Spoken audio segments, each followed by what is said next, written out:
Hey there, I'm Dan Weissman. I'm a radio reporter. Last year, I left a job it broke my heart to leave. And there was this other thing that made it not just heartbreaking, but terrifying. Freaking health insurance. A little while ago, my wife and I had the talk. So I've been doing some research on health insurance, and here's what I have so far. Oh, I'm almost scared to know. I know. My wife has her own business. It's a one-person shop, so keeping us insured has been my part of the deal. So when I left that job, I was like, crap, I may need a new career here. Which sucked, because I love being a reporter. But I actually did these exercises from a career change book. That was fun. And they all pointed to, start a business. And I'm like, no thanks. I want a job, a real job, one with health insurance. But then I did have this kind of crazy idea, because there's this one story that I didn't see anybody else really addressing head on, not full time. It was the story I was living in real time, the way the cost of healthcare runs our lives. I mean, we hear a lot about the horror stories, like that one where they charged the guy $100,000 after insurance. You hear that one? Yeah, me too. And we hear a lot about the politics. Democrats say this, Republicans say that. But I mean the everyday stories, wait, does my insurance cover this stories? The random $500 blood test stories. The I can't quit this horrible job stories. Those stories. And what's behind them. And what they're doing to us. All of us. I decided to take a week, get it out of my system, have some conversations about creating a show about the cost of healthcare. Basically, ask some friends to talk me out of it. And they didn't. Not quite. What did happen was, the minute I started telling people I was thinking about doing this show, everybody had a story of their own. Like Pablo. He's a dad at my kid's school. I tell him about this idea one day after drop-off, and he's like, oh yeah, my wife makes a lot less money than I do, but the insurance coverage at her job is good. And he tells me this story. Their family moved a few years ago. We had a van, and as we were loading up the last pieces, I felt just a little bit short of breath. And that was new for him, and it was weird. He was in good shape. He called his doctor. She told him, come in. She does an EKG in the office. She leaves the office, and she comes back. And the one thing I remember was her holding the piece of paper, and her hand was kind of shaking, and she's tapping the paper with her finger, and she says, you see this little blip here on your EKG? You had a heart attack. You have to be admitted. And I said, well, admitted when? And she said, right now. He had some pretty complicated surgery. Spent a week in the hospital. By the time he left, the tab was about $300,000, which his insurance, the insurance from his wife's job, covered most of. But, he says, if he hadn't had the insurance, he wouldn't have called the doc. Frankly, I would have blown it off. And as one of the nurses told him, if he hadn't called, next time he felt that shortness of breath, he'd be dead. This kind of conversation kept happening. My friend Peter is a real estate developer. He makes good money, but he says his insurance plan sucks. He says his deductible last year was more than $13,000, and this year it's worse. And then he says, did I tell you about when I had the kidney stone last year? No? He put off getting help as long as possible because he's come to see the medical system as an unhelpful, terrifying, bureaucratic rip-off machine. When he got to the hospital, they gave him an MRI. And they told me exactly what I knew, that I had a kidney stone and that it was passing. And I'm like, thank you very much. And then I get the bill. Well, it was $6,500. Oh, my God. And it was all on you. It was all on me. It didn't help me in any way, shape, or form. Right.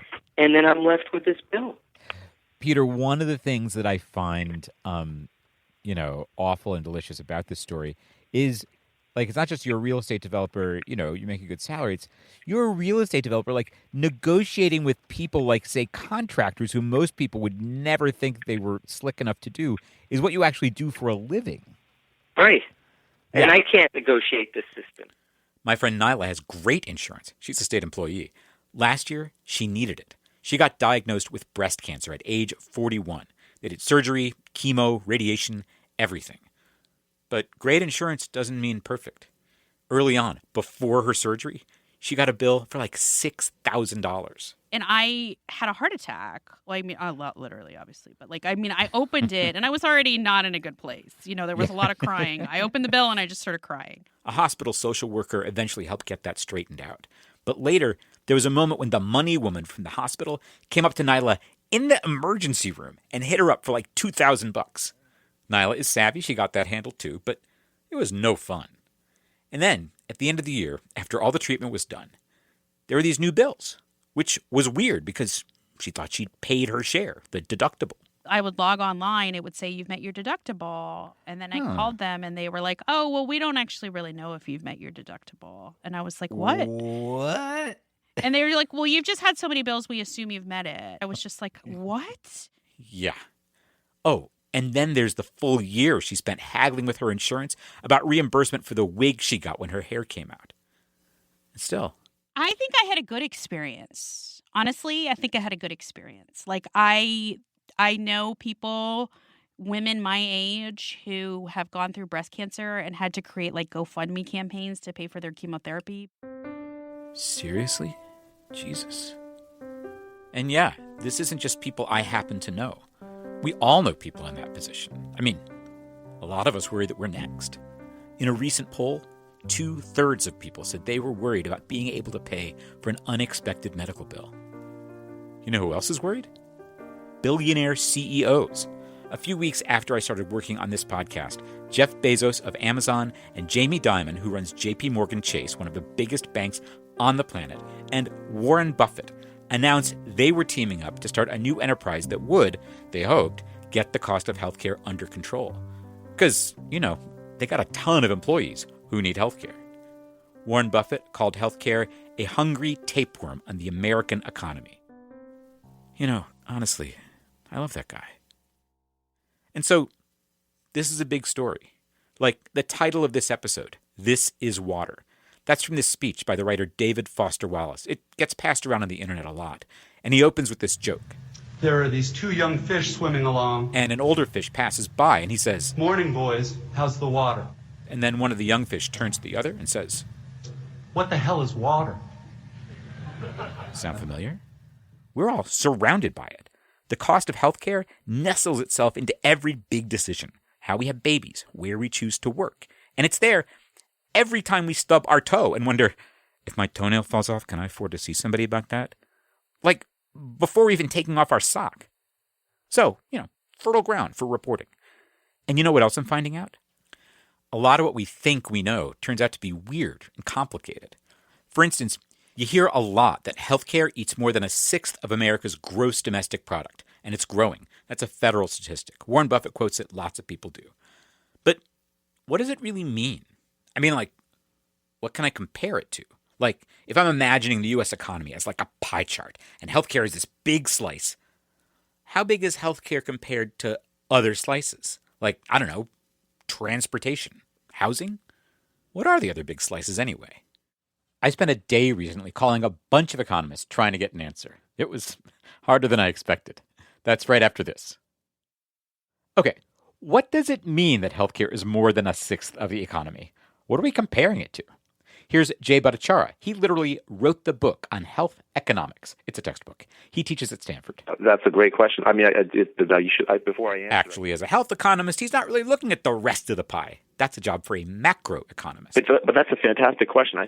What he could tell me was how the healthcare slice compares to the other slices depends on how you slice up the pie. Like, is health insurance part of the healthcare slice? Or is that part of the financial industry? Are wheelchair makers part of the slice called manufacturing sector or part of healthcare? So the way we slice pies is purely arbitrary. Purely arbitrary. That's Justin Wolfers, breaking my heart. He's a famous macroeconomist, teaches at the University of Michigan, writes for the New York Times. You'll often hear someone say such and such is the second biggest industry. Yeah. And one really easy way to do that is divide the pie into 1,000 different industries, and it's really easy to be the second biggest slice. So maybe I'm asking this question the wrong way. Enter another famous macroeconomist. Austin Goolsbee teaches at the University of Chicago. He was chair of President Barack Obama's Council of Economic Advisors. What's most notable about the healthcare expenses is not objectively what share they are of the GDP. What's indisputable is that share, if you measure it consistently, it's double, triple, quadruple in not a very long period of time. Define it however you want.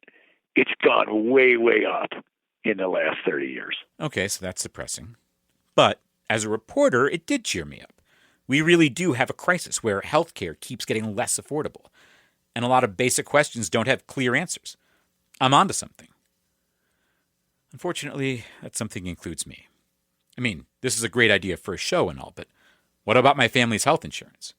We're healthy enough, thank God, but we've got a few pre-existing conditions, certain docs we got to check in with. Up until now, my family's been able to buy our health insurance from my old employer, which has a really good plan. But we won't be able to do that through 2019, and that looks like it could be tough. In September, I pulled up the healthcare.gov website to see what Obamacare plans might look like. Maybe they're not so bad. And the plans for 2019 won't be on there for quite a while, not where I live, but they probably won't be better than the 2018 plans. Are any of our doctors on those plans? Okay, find doctor, hospital. Okay.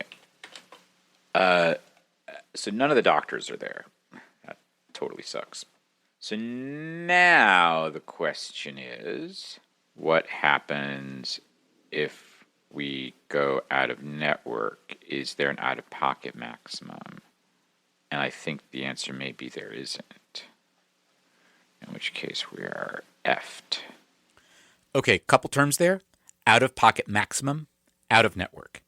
One part of the Obamacare law is a limit, a maximum, on what you can end up paying in a given year.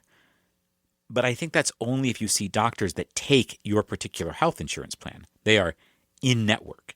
So if we saw our regular doctors anyway, if we went out-of-network, was there any limit to what we'd end up paying? Summary of benefits. What is not included? Yeah, nope, no limit. That sounded bad. How bad? I went to the website for our insurance company to see what bills they were paying for us this year. All right, let's go back. I'm looking up our coverage, like what we've actually done this year. A little anxious about it. Yeah, there's one for like $5,700. There's one for like $6,200. No big. Okay, about those charges. I've got a heart condition I was born with. It doesn't bother me, doesn't cause me any trouble, but it could become a problem someday, so it's got to be monitored every year. A test and a doc visit. But there's only one place in Chicago that has a special clinic for people with my type of condition. And those two charges, the ones that add up to $12,000, one is the test, the other is the doc visit. Holy crap.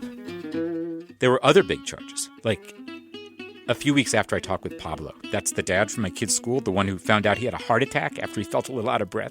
Well, a couple weeks after I talked with him, I was doing some morning exercise, and I felt a twinge in the middle of my chest. Okay. And I ignored it till the next evening, by which time I was also feeling really easily winded, like just walking down the street. That night, I went to the emergency room. Good news, I did not have a heart attack. The twinge was probably a muscle thing, and it turned out the windedness was a viral thing I was getting. And my old employer's insurance is really good. So I paid a couple $100, but the sticker price was in the mid-4 figures. Yeah. Did I mention the same thing happened a second time a couple weeks later? It's embarrassing. The people at the ER were super nice about it. They said this kind of thing happens all the time. Again, mid-4 figures sticker price, which, again, we didn't pay thanks to our insurance. And then in the spring, our son had a crazy pain in his hip in the middle of the night. Called the doc. Doc said, take him to the ER. He didn't ultimately have anything scary wrong with him, but we were there till like 5 a.m, which, because insurance, was the part we remembered and complained about, and not the crazy bill. Flash forward, it's September. I'm looking at that Obamacare website. Later that day, my wife gets home.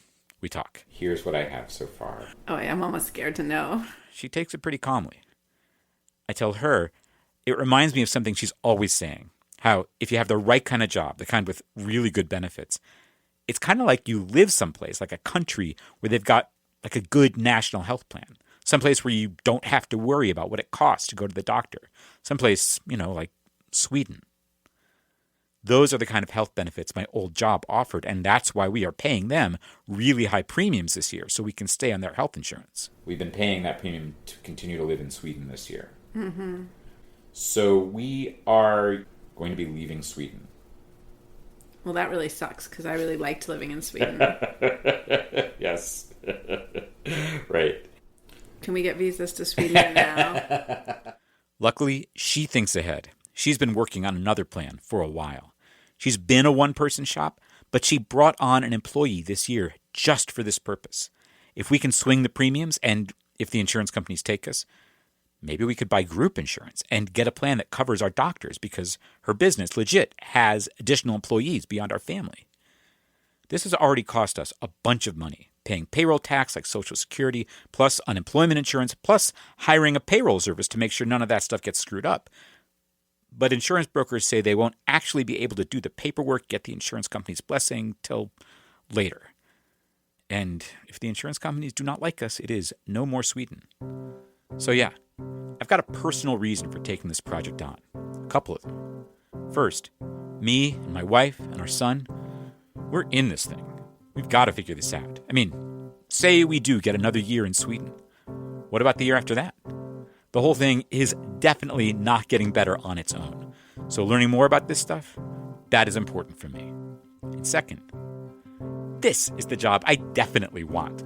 I put a lot of years into building some skills, pulling back the curtain, showing how the dark machinery works, digging into the weird stuff, sharing it. Also, I think we can all use each other's company in this. I mean, we're screwed, but we're not alone. You, me, Warren Buffett. Lots of us can't get insurance through our jobs. Or you have a job where you never seem to get enough hours to qualify for the insurance. Or the insurance you've got leaves you hanging. Or you run a business and... All right, I'll stop. The point is, this show aims to get us all a little less scared and confused about the mess we're all in. So, in the next few weeks, you will hear stories from surprising places and people who can teach us a thing or two. Like people who work at Renaissance fairs. Have you gotten the chance to speak with Robin Hood yet? Robin! Come forward. They've made $2.5 million worth of bills go away. And then there's the story of how one drug got its price tag of more than $500,000 a year.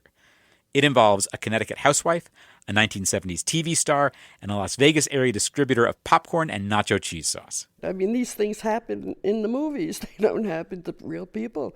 But that's what happened. And in episode 2, you'll hear from a woman who made crazy sacrifices so her family could have health insurance, and how, in the meantime, she changed the course of history. I was so determined. Like, I was not going to go through all of this for nothing. Oh, man, I love that one. That's next time on An Arm and a Leg. You can find us and subscribe for free wherever you get your podcasts and at armandalegshow.com. If you like this show, tell your friends. Build this community. Post on Facebook, tweet at your friends, email them, stand over their shoulders while they press play. And please, get in touch. Let me know what you think. Share a story if you want. We will definitely be collecting those. Send a voice memo or an email to dan@armandalegshow.com. Or leave a message at 724-276-6534. That is 724-ARM-N-LEG. Finally, if you are feeling it, please consider supporting the show financially. We're set up on a service called Patreon. There are some fun rewards, including Arm and a Leg Band-Aids. And every dollar helps. There is no institution behind this show. Our world headquarters is the 3-season sun porch behind my son's bedroom.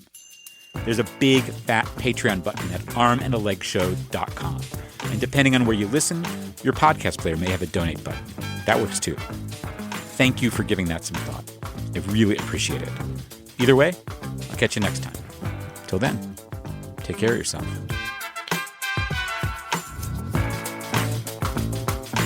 This episode was produced by me, Dan Weissman. Our editor is Whitney Henry Lester. Daisy Rosario is our consulting producer. Our music is by Dave Weiner and Adam Raimonda. Adam mixed this episode. Thanks so much to the generous donors who've made our launch possible. Thanks to Public Narrative for acting as fiscal sponsor for our launch, allowing those donations to be tax deductible. Public Narrative is a nonprofit that uses training and storytelling to elevate public discourse and promote democracy. It trains both nonprofits and journalists, and it supports journalism on subjects like the cost of healthcare that are not fully covered by existing outlets. They're online at publicnarrative.org. Thank you. To borrow a phrase from former Vice President Joe Biden, it's a big deal.